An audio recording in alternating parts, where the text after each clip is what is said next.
All right, so this is our welcome page for now. Again, this is our first meeting, so thank you so much for everybody that is attending. We are so excited. We've been working on this for 2 months now, but this is house hunting and hacking, and this is the first meeting, and John is actually our first presenter. John, do you want to give a brief intro about yourself? Yes, my name is John Nichols. I am out of Longmont, Colorado. And I basically grew up in Colorado in the Littleton area. We have one guest that's close to there. I left to go to college at the University of Nebraska, was an athlete there, spent some time in Europe, and then came back to Chicago and did some working with my degree and wanted to be a teacher, got my teaching certificate. And in 1994, I moved with my wife and my one son to Lyons, Colorado, and I'll explain a little bit more about how that relates to my real estate journey here shortly. But I have lived in the Lyons, Longmont, Northern Colorado area now for, since 1994. I have 5 kids. They're all pretty much grown, and I really, really enjoy real estate. I'm also a part-time teacher at a middle school in Longmont. Awesome. And then we have the lovely Amber. She's going to be our moderator today. And we're going to try to mute everybody during John's presentation and try to keep questions in the chat box, just so if he's in the middle of something, or if you've got like me, dogs in the background, if those sounds come in, we'll mute everybody so that way it doesn't interrupt and John can get through with his presentation and answering questions. But Amber's going to be the moderator for that. Amber, would you like to introduce yourself? Yeah, I'm Amber Zamudio. I'm so excited to meet you all and be part of this. It's really exciting for us to be able to share the information and to help others accomplish their dreams of wealth through real estate. It's a really exciting process. I am an insurance specialist. I am the agency owner for Zamudio Insurance Services, and I'm an insurance broker. So as part of that, I can help customers best by shopping a number of insurance carriers as opposed to just one, where you get a renewal and your agent calls you and says, "Oh, well, your rate went up," and that's it. With me, I'll give you a call and say, "Oh, your rate went up. We'll shop you with another carrier and see if we can get you in with someone else and get a better rate, get better prices." And I'm excited to share with you all of the ins and outs and how insurance relates to the investment process and the types of policies and coverages that are important. And I'm always available if you have questions or need any assistance on that end. Super cool. Yeah. Thanks, Amber. And then I'm the last person. So I'm a mortgage loan officer. I work for American Pacific Mortgage. We do retail, we can broker, we can do down payment assistance. And I work with a lot of investors because I work with John a lot, and John knows a lot of investors. So John's kept me very busy, and I've been licensed now for 5.5 years. And yeah, I mean, real estate is very much my passion. I think that's how John and I really got drawn to each other in the industry. Because I mean, it's such an amazing, powerful financial tool that changes people's lives. And I feel so bad for the people who can't get in, for credit or whatever the situation is, that I really enjoy taking the time to help people with their credit, get them connected to the right people, and help them change their lives through real estate. So otherwise, we will move on to our topic tonight with John, the rise of real estate maverick. I actually kind of assigned this topic to him. I mean, he chose the material, but I was like, we got to get a jazzy something topic. So he didn't call himself a maverick, I did. And like I said, Amber's going to be moderating tonight. So if you guys want to utilize that chat box with any questions that you have, Amber's going to be watching that and feeding John questions to answer through his presentation. So John, you can take it. Awesome. And it looks like we've gotten a little bit of interaction right now. Thank you, Sarah, for for your note, and please write in the notes. I'll try to like glance at them as I'm talking. I put in there, if you guys saw that, the book I'm going to refer to is Rich Dad Poor Dad by Robert Kiyosaki, and Sarah mentions reading Business of 21st Century Wealth by Kiyosaki. So that is fantastic. So as Genevieve said, I did not choose the name Maverick. For those of you who know me, I think of myself kind of like Nikola Jokic. If any of you have been following the Nuggets, they have this giant player who's just he's really, really humble, and I've been super excited about watching the Nuggets. Sorry, I don't want to digress a little bit, but we're pretty excited here in Colorado about that. Yeah, so I wanted to explain more my story, because that really does encompass the idea of house hunting and hacking, and how my wife and I, basically on a teacher salary, slowly have built our real estate portfolio. And one thing that Robert Kiyosaki mentions is it's not about being super rich. That's kind of a myth. But it's more about being strategic. And that's what the Kiyosaki book is about. And that's what I'm going to allude to. So I mentioned to you in the introduction, my wife and I moved here in '94. And in '95, with having one kid on the way and one teacher salary and getting my master's in order to try to get a little bit more money as a teacher, we took the plunge and we bought our first home in Lyons. Pretty simple 4-bedroom, 2-bath, rectangular box. And we bought it for a whopping $130,000 in 1995, which I thought was outrageous, because back in the day, growing up in Littleton, if you bought a house in the 80,000s, that was considered upper middle class. So 130,000 seemed like a lot. And just 3 years before that, that same home sold for $78,000. So I kind of figured I was going to just be underwater for a long time. But one thing that I've learned along the way is, whatever you decide to do, as one of my mentors used to say, you have to get in to win. You have to get into the market. And to fast forward, that home now is probably worth around $700,000. So we bought that home and then proceeded to have a couple more kids, continued to teach for a long time from '95 to 2012. And one thing that we had to make the decision to do was figure out, how are we going to make this happen? Like, what is the most sensible way to raise kids? And my wife and I came to the conclusion that getting her working full time, paying all those extra expenses, at the end of the day, we were going to come out behind. So we had to develop the mentality of saving money as a second income. Or what I like to say now is, how do you crush the depreciation curve? How do you figure out a way to get some of the things you want, but not have to spend a lot of money? So we created that mindset in everything that we did.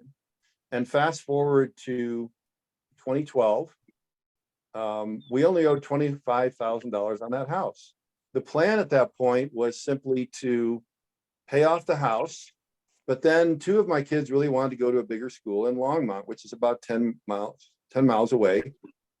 So we made the decision that we were going to move. And so much of my real estate journey is really kind of happenstance. There's some that have been planned and a lot that's just been kind of fortuitous. So one of my son's friend's mom looked at us and said, so why are you selling the home in Lyons? Because that was our plan: sell the home in Lyons, buy a home in Longmont, and pay it off and be good. And she asked that question, and my wife and I just really didn't know how to respond, because up until that point, every dollar that I ever made was on the job. So I really had this epiphany moment, and we decided to take the plunge, and we became landlords. And we did what's called a cash out refinance, and Genevieve can explain a lot more about that. I've done quite a few of those with her. And that's where you take some of the equity of your home and you refinance, but you get a little bit extra. And this is one of the ways that you can hunt for a home or an investment property. And you take that extra, and you really, really want to be careful. I want to give you advice about this now. If you do a cash out refi, let's say that you pull out an extra $50,000 in addition to refinancing your current loan. You say, I want more money to go do something with. Well, it can be very easy to take that money and say, well, I'm going to pay off credit cards or this, that, and the other. But if you don't have a designated spot for that money, what ends up happening is you spend it, and now you have more debt. So we were very cautious about that. Extra money is automatically going to put 20% down on the home that we are currently living in Longmont that we bought back in 2012. So after that transaction was done, we now have two properties. We have our primary residence in Longmont, and now we've turned the Lions home into a rental. That, by the way, is a great way. It looks like I'm disconnected. One moment. I can hear you. You just frozen. Okay. All right. Let me see if I can get back on. So anyway, doing the cash out refi is an absolutely great way. There we go. It's a great way to get into your first investment property, because when you buy a home and live in it and then do a cash out refinance, you then can go find another primary residence. So you're getting a better interest rate than if you were to go out and get an income property, an investment property. So we ended up doing that. And then right about the time that we did this, we ended up, in addition to that, I want to make sure I'm still in it. Looks like somebody's coming back into the room. We ended up reading the book, Rich Dad, Poor Dad, and that just solidified everything that we were actually doing. And Rich Dad, Poor Dad is all about the concept of how do you make money without being on the job. That's the best way for me to summarize that. And that whole process of reading that book and learning about passive income and doing it at the same time, because remember, you have to get in to win, was absolutely fascinating. And it just kind of got me hooked. One of the things that we didn't realize at the time in 2012, when we bought that home, which we live in now, where I'm in right now, it's a raised ranch with a finished basement. And when you walk into the basement, you immediately are in the finished basement. So you have basically a separate entrance. And that is a great way to house hack. And I'm going to kind of jump into that a second. House hacking is when you buy a home as your primary residence, but you're not necessarily planning on making it an investment property, but you want a way to help cover your expenses or make money off the actual house that you're living in. That's what house hacking is. It's very, very popular for people who are trying to get in right now, but the price points are high. So at least for a while, they need to rent out part of the home that they live in. So it's not a pure investment property. It's a primary residence with an investment component. So in 2012, when we bought this home, we didn't even know what Airbnb was. And then in 2017, my son, who was in New York, said, you know, Mom and Dad, now that this 5-bedroom home doesn't have as many of us because we're moving on, have you guys thought of doing Airbnb in your downstairs bedroom? Because remember, our home has a separate entrance in the garage, which allows some privacy.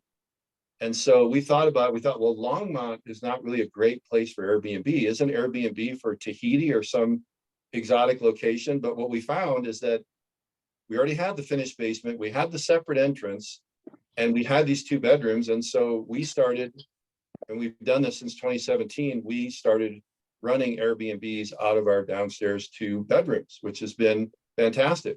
So we're actually house hacking right now on a home that we bought in 2012, and we didn't even realize what Airbnb and house hacking were at the time. So 2012, we have 2 properties, and then we don't really do much for a few years. And then I start to look on Zillow and Redfin, and I realize, wow, this whole Robert Kiyosaki thing is amazing. Like, both of my homes are appreciating in value. I'm getting tax breaks on both of them. And my rental property, because I have a great renter, basically that person through the rent is the engine to this whole investment strategy. basically, because that person is paying the rent, I'm getting the tax breaks, I'm getting the long-term appreciation. Somebody else is paying my investment every month, and I'm getting cash flow out of it. So that was really exciting. So after doing this for a few years, we thought, I wonder if we can repeat this. And I wasn't a realtor then, but I learned a lot, and this is related to the house hunting and the hacking. I learned a lot through that process. His name was Carl Borman, and he was my realtor at the time. This would have been about 1 or 2 years before I got my license in 2019. And so we started to look for the third property. And at that time, my daughter was going to Metro. And after a year of paying rent again to Metro and just feeling ill of doing that, we thought, we've heard in the past that you can make this work to your advantage. So we started looking for something down in the North Denver area.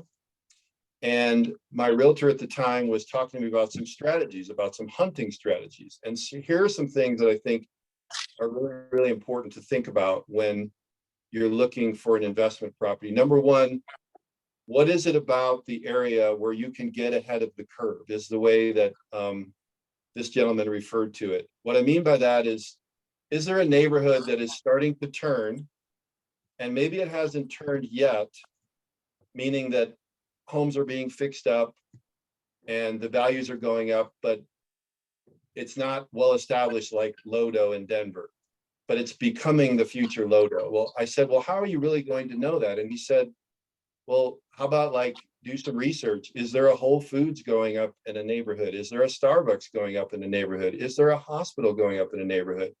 Anything like that is what that realtor was teaching me at the time, and what I've been teaching my buyers now is, when you buy an investment property, what are you doing to get ahead of the curve? So what we ended up doing, actually, before we bought the place for my daughter to live in, I need to backtrack a second. Our third property was actually a condo in Longmont. And the reason we chose that place was because of getting ahead of the curve. They were building a hospital in Longmont. And my realtor at the time was explaining to me, as you stand in this place, who is your ideal renter? And that's really been helpful for me as I look for properties and as I help my buyers look for properties, getting ahead of the curve. And who is that ideal renter? Well, in this case, we got ahead of the curve because we got in a condo and a hospital was just being built. So you can imagine the ideal renter was going to be medical professionals that were needing a place to be near the hospital. That's turned out to be a very, very good cash flow property. And by the way, that was our third property. And then soon after that, we also went looking for a place for my daughter to live in. And what we did on that one was unique. This would have been our fourth property. We ended up buying a 3-bedroom townhome in Thornton. And at first I was looking for a 2-bedroom that was a little closer to Denver Metro. But I started to think about, what benefit can I get if I can convince my daughter to live a little bit farther away? What benefit can I get by having that 3rd bedroom? And it's been really, really amazing. Having that 3rd bedroom opens up a whole lot of opportunities.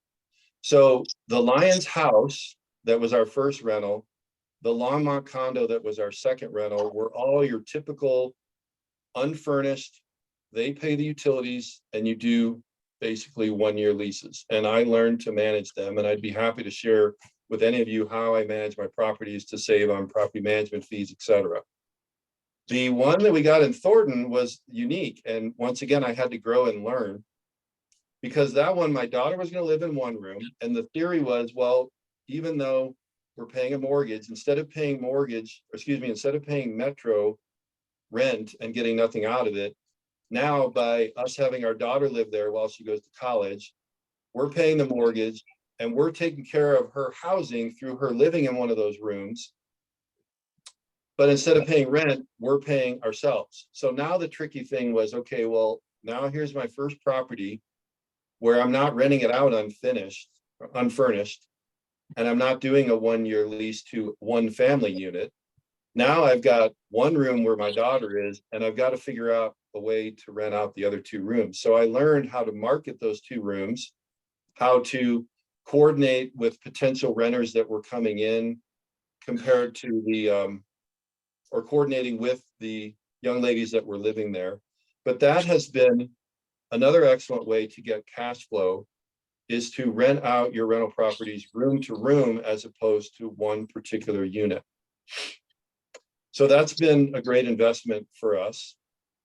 And then around that time, about 2019, I got my license and I started to look at the Denver metro area. And Saleh, you mentioned that looking for properties, you know, not around here. And that's what I came to. Even in 2019, I started to do the math. It's like, okay, I got this Longmont condo for a pretty good price in 2018 or 2017, excuse me. I got the Thornton condo, and that's doing well with the room-to-room rent. I did that in 2018. But around 2019, about a year or so before COVID, I couldn't find anything along the Front Range that just made sense. And what I mean by that, I mean, when people do investment properties, it's really easy to get paralyzed by spreadsheets and data and analysis, but I always like to keep it really simple. At the end of the day, if I add up all of my expenses, my financing, my HOA, my taxes, my insurance, how much over and above that can I get in rent?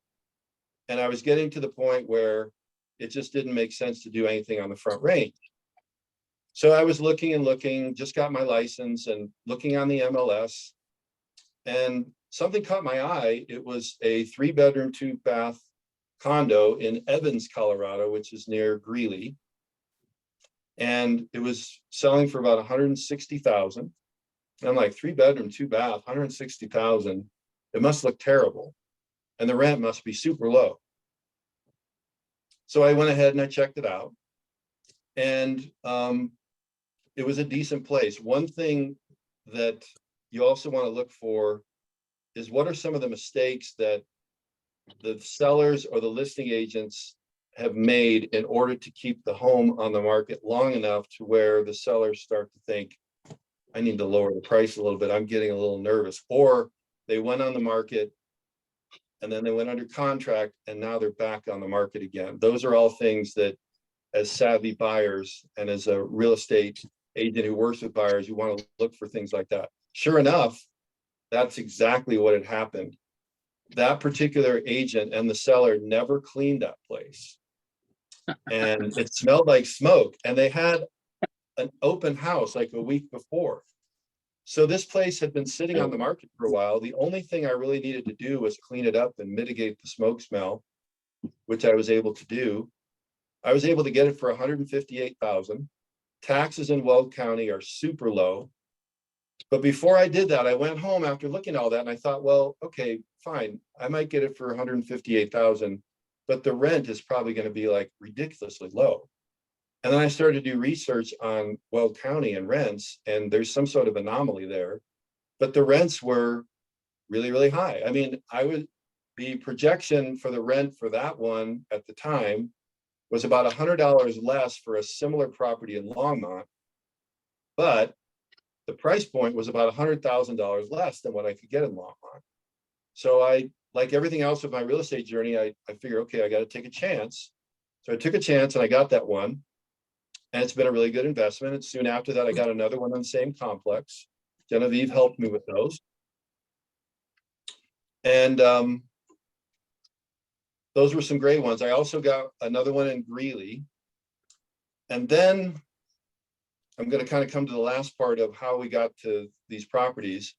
Kind of another happenstance thing. And the reason I bring up the happenstance is because sometimes it's easy to think, all right, I'm going to do real estate investing and I'm going to have this plan and I'm going to follow every step along the way and everything's going to go according to exactly the plan that I put together. And one thing that I've learned as a teacher, as a coach, is you have to kind of be flexible and allow the water to flow a certain way, so to speak, as Sun Tzu would say, a famous general and somebody that a lot of coaches quote, like flow like water, don't really resist too much, kind of take what comes before you is maybe a better way to say that. And I really feel like that strategy has worked a little better than like, I mean, you still have to plan, there's no question about it, but you have to plan with the idea that you are open to changing directions if the opportunity presents itself. That was kind of what happened in Lyons when we were just thinking we're going to sell our home in Lyons, we'll buy one in Longmont, and we'll never be landlords. So a couple of years ago, it's kind of interesting. My wife and I always take a trip around President's Day for about 4 days. This was early 2021. And we were planning on going to Puerto Vallarta around the time of President's Day. But of course, I'm still a teacher, so I can't take off forever. And right around that time, the Biden administration said, we're going to make it really hard for you to get back in the country unless you can prove that you don't have COVID. So at the last minute, we're like, well, I can't do this. What happens if I can't get back? So then we pivot and we're like, well, we're going to go to South Padre. So we planned a trip to South Padre. And by the way, this is all related to real estate, trust me.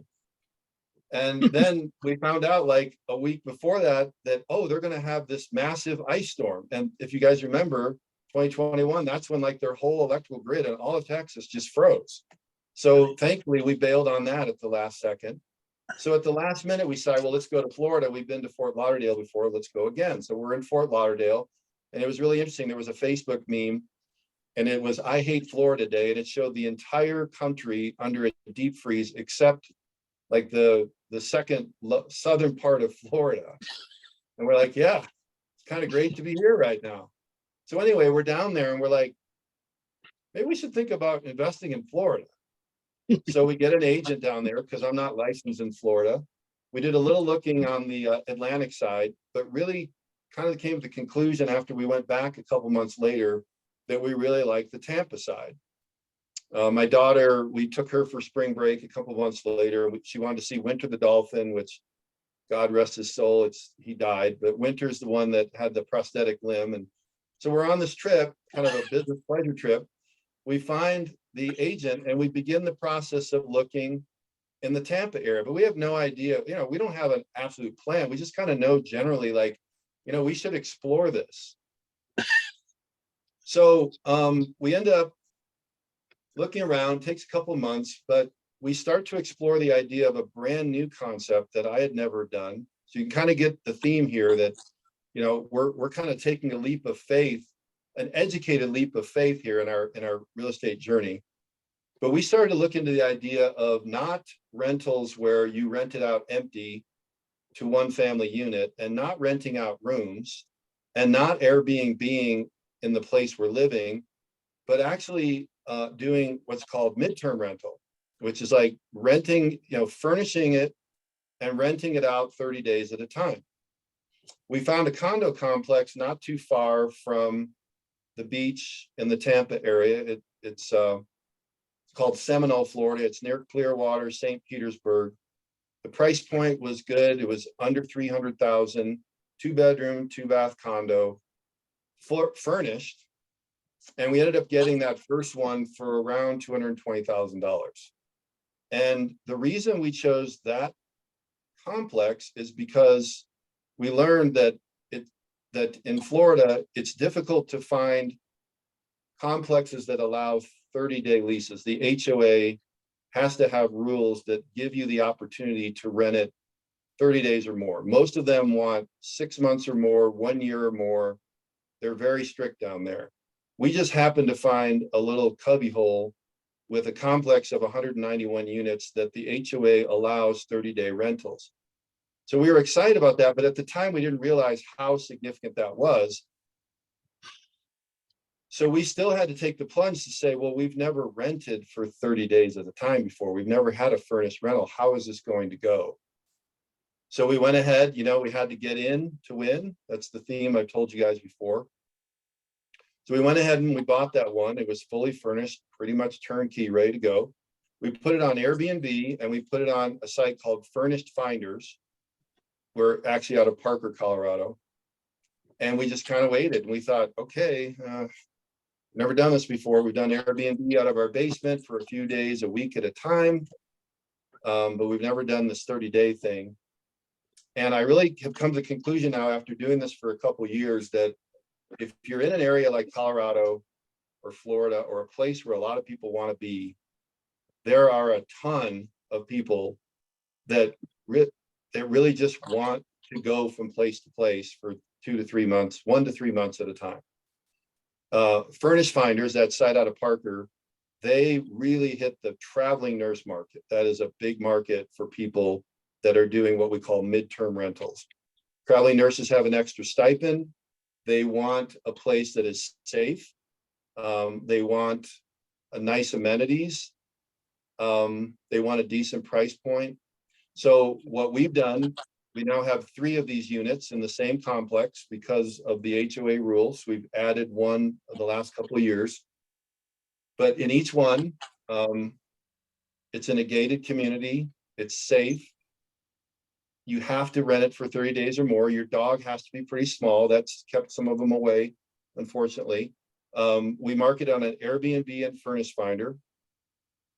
And between digital workers, which is a huge growth in the employment market, so to speak, with COVID and post-COVID, people who are working, what's called digital nomads, traveling nurses, retirees, we've really not had a lot of problems finding renters 30 days at a time.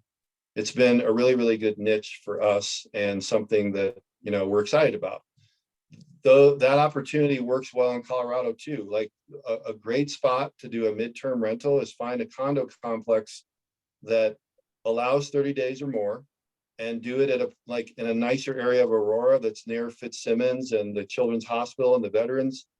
There are so many people that, you know, for whatever reason, you know, maybe they're workers and they don't have a permanent rental or don't have a permanent ownership, but they have enough money where they want to kind of work, play in one city for a couple of months and then go to the next.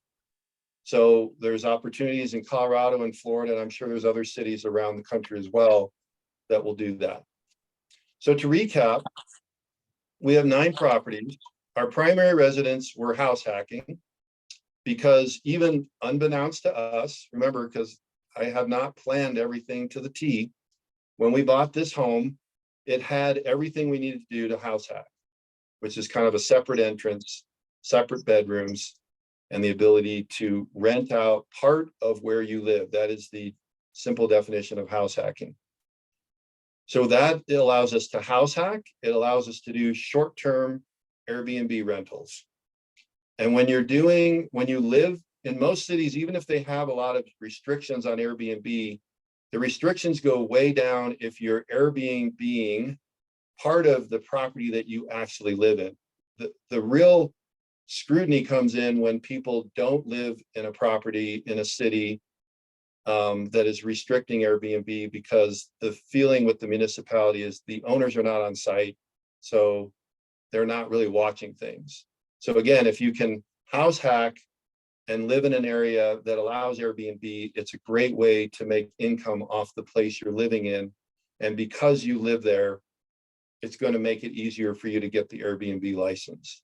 And I'd be happy to walk you guys through that. So we're house hacking on our primary residence. We're doing short-term rental on our primary residence. We have quite a few properties where we're doing just your typical 1-year unfurnished rental. They pay the utilities. We're doing one property where I've learned how to manage and do room to room. And then in Florida, we've got the 3 properties that are doing the furnished midterm rentals. All of them have pros and cons, but that's part of diversifying the portfolio. That's part of, you know, spreading out things to different areas, you know, single family homes, townhomes, condos, etc. Short-term rental, long-term rental, midterm rental. The more that you can diversify your portfolio, the better off you're going to be. So far, things have gone well. What we've tried to do is avoid buying properties at really high prices and then spending a lot of money to fix them up, because by doing that, it does make it really hard, not only to cash flow, but it makes it hard to even break even. And there's so many people that emotionally bought some of these Airbnb properties during COVID, and a lot of them are underwater now, and they have no choice but to lower their prices. But their original price points were set because of all their expenses. You want to avoid all that. One thing that we've tried to do with those Florida condos, 2 of them, one of them was turnkey, ready to go. One of them was partially turnkey. And my wife and her friend went down there and kind of bought a few extra things and got it ready. And the last one we bought this year was completely empty. So my son and my wife and I rented a truck on Turo, did a lot of scouting before we left on Airbnb, Facebook Marketplace, Craigslist, Nextdoor. And we ended up, for a very reasonable amount of money, being able to stock the kitchen, stock the linens, get the place decorated, get some nice beds, nice height of bed, etc. A lot of that was used, but in really good shape. So there are ways to furnish these midterm rentals and not break the bank, which I think is really, really important. Because at the end of the day, remember, you have to think about what are your all-in costs and what's your projection of rental income, your realistic projection. And if you feel like realistically you can consistently cash flow, then to avoid paralysis by analysis, that is something to consider. So I have really enjoyed this real estate journey. I'm not sure if we're going to add any more properties at this point. We're kind of taking a pause, making sure that we're good with the ones that we have, because we don't want to overextend ourselves with management. But it's been a good part of our retirement plan, our future retirement plan. And our goal, since neither one of my wife's parents or my parents really have like a tremendous amount of wealth to pass on to our kids, or to us as kids, my wife and I really want to do something to pass on wealth to the next generation. And so unless there's anything catastrophic, the plan is to keep these properties, pay down these properties, get cash flow on these properties. And then the wonderful thing about real estate is, let's say, God forbid, my wife and I both pass away in a short time next to each other. Real estate passes to the next generation in what's called a step up in cost basis, where let's say that we've designated certain properties to certain kids, they can inherit the property. And even though there was a capital gain, they don't pay a lot of that capital gain. That's one of the many, many benefits of that, compared to, say, like an individual retirement account. If I pass it on to my kid, the government still wants taxes to be paid, even though it's no longer my account, it's his account. So there's different tax treatments about how real estate gets passed on, and that's one of the many reasons why I enjoy real estate. So I want to open it up to questions and open it up for Genevieve and Amber to talk a little bit, but it's really been great to share what I know, and I am looking forward to hearing from you guys. John, Sally asked if a cash out refinance can be done on a rental property or only with your residence. Oh, that was a great question. Mm-hmm. Jen, you probably know the answer to that. Yeah, and I was verifying it. So thanks for the heads up. If you're going to do like a conventional loan, which is what most people who've got good credit scores, you're good to go. But with conventional loans, which tend to get best rates anyway, conventional loans, you are going to take a big hit. With the LLPAs, the lender price adjustments that came out from the FHFA that you heard about maybe a month or two ago, they further hit investors. So in the past, like when I first became 5.5 years ago, when I became licensed, they weren't hitting second homes. That happened, during, was it 2021? I think when those came down, they started hitting second homes and investments because they're trying to disincentivize them and give home buyers, primary home buyers, are trying to give them an advantage. So, and then they further did that again with the new LLPAs that came out this spring. So you can do it. You're going to be paying more in interest though. Also, the loan to value on that property, normally like 80-20 is kind of the familiar loan to value, LTV. You can do on conventional, you can take that cash out refinance up to 80%. If it's an investment property, you're limited to 75%. So not only are you potentially going to be paying more in interest, so just heads up there, but also you may not be able to take out quite as much as you're thinking like you would on a primary. Dan, how long do you have to live in a primary before you can turn it into a rental property and then, or like do a cash out on that to purchase a secondary property? Is there a time limit for something like that? I usually suggest living in it as your primary for at least a year. I don't know that they really, they're not driving around doing inspections on people. But like if your intention is a year, to me that's safe enough.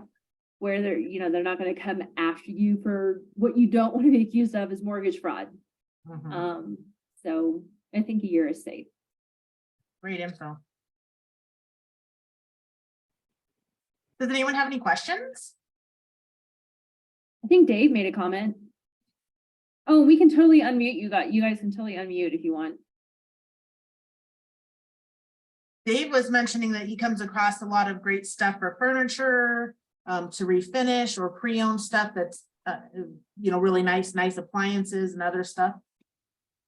Yeah, I come across really, really good stuff like all the time. And I just might call me a dumpster diver or whatever you want to call me. But like if I find something that's just absolutely can't believe why somebody would throw it away. Like I can show you this really cool little nightstand I found the other day and I refinished it. It's like, why would somebody throw this away? I found it online for $2,000. And like, I'm not trying to get rich or anything on any of this, but I just can't pass up like this stuff. It is perfect for putting in like Airbnbs and things like that. I mean, I could refurnish a whole, like, I don't know, apartment or something, just by things that people throw away. Like, and it's all really, really, really good stuff. So, I mean, I offer it to you, like I said, it's just a couple of dollars here and there. Absolutely. Great tips. And John, when you had mentioned that for your Florida property, you hit up Facebook Marketplace and all those sites, they have a lot of really good opportunities for you to be able to, furnish the home so that you can rent it out as a furnished property. That's great advice. Yeah, and Dave, I definitely want to keep your information because as I run across people that want to do what I've done and don't want to break the bank, we're always looking for things. I wanted to briefly mention too, as far as how did I finance some of these properties? We did the cash out refi, but in some cases, it made more sense to do a home equity line of credit. Genevieve can talk about that a little bit. And you usually do that on your primary residence, but there is a way on occasion, some institutions allow you to do a home equity on an investment property. So between doing a cash out refi, a HELOC, or in some cases, we just used our own personal reserves, you generally speaking have to put 20 to 25% down on an investment property, and then you finance the rest. But the beauty of real estate is this is what Kiyosaki talks about. You can put 20 to 25% down, finance the rest, but participate in 100% of the tax breaks, 100% of the appreciation, and 100% of the cash flow. So that's, again, what makes real estate so unique and why I consider it good debt. I mean, I'm obviously financing these properties, so there is debt, but it's not debt that is toxic, and it's debt that I can write off. And that's really important with being self-employed as a realtor, being able to find a lot of deductions, not only to offset the rental income, but also the real estate income. Yep. Which don't really hurt you as much. So like when I work with John, I've like financed every property that he has now, whether it was from the purchase or the refinance. When those rates dropped in 2020, we refinanced every one of his properties, which created more return on investment on each of them. So not only were they already, profitable, then they just became more profitable. But, we look at the Schedule E on your tax returns to come up with a calculation for rental income on a property that you've had at least, for like a year. So even if John purchased it in 22, he would be filing it on his Schedule E on his tax returns, and I'd be using that to create a calculation of income to use for potentially offsetting that mortgage expense. In his loan application for something else. So a lot of those expenses that he puts on there, a lot of them I'm able to kind of like add back in depending on the type of expense, to help offset that mortgage and help him apply for more. And the common terminology that lenders and realtors are using right now, and it's a little catchy and it might seem a little, what's the word I'm thinking of? It's not meant to be disingenuous. I think there's a lot of value to it, is marry the house, date the rate, right? Because home prices have gone down, you can get the home now at a lower price. So you're marrying the house, but the rate, you are going to have to bite the bullet. And I had to bite the bullet with higher rates for the last 2 condos we bought in Florida. But I can date the rate, because when the rates go down, I can refinance that rate. And all the while, as an investment property, I'm paying more interest, which is no fun, but at least that interest is tax deductible. So there are ways to still make the higher interest environment work to your advantage. Okay, that's great advice. We're getting kind of close to 8 o'clock, so I was wondering if there's any topics that our attendees would like us to. We're willing to bring in guest speakers. I've got a real estate photographer that I'm going to be talking to soon. I've got a credit repair guy that I've already talked to about being a guest speaker. What are things that you guys would like to learn more about that we can bring in as guest speakers here? Or us that we can speak to?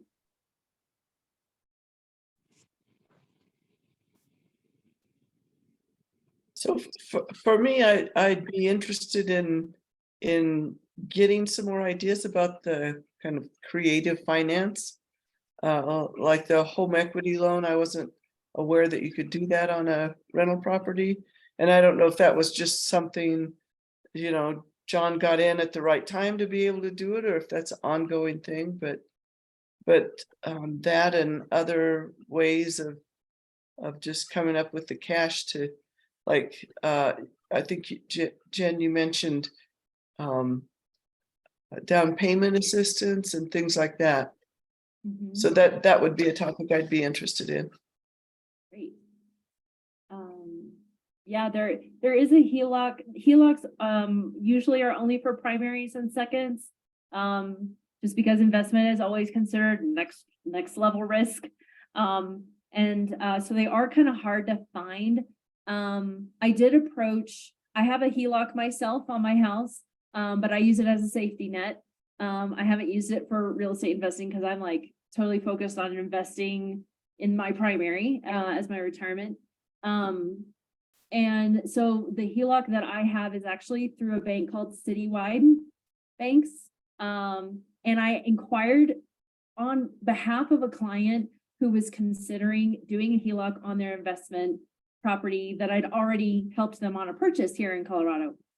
They asked, well, can we do a HELOC on that? And I'm like, I don't have access to that, but I reached out to my loan officer who did my HELOC on my primary. And I asked her, I was like, can you guys do an investment on an investment property for a HELOC? And she said, if they become members of the bank, they have an account for like 6 months and they actively use it. Like maybe they've got the payments from that rental property coming into that bank account, and they can see there's activity going on.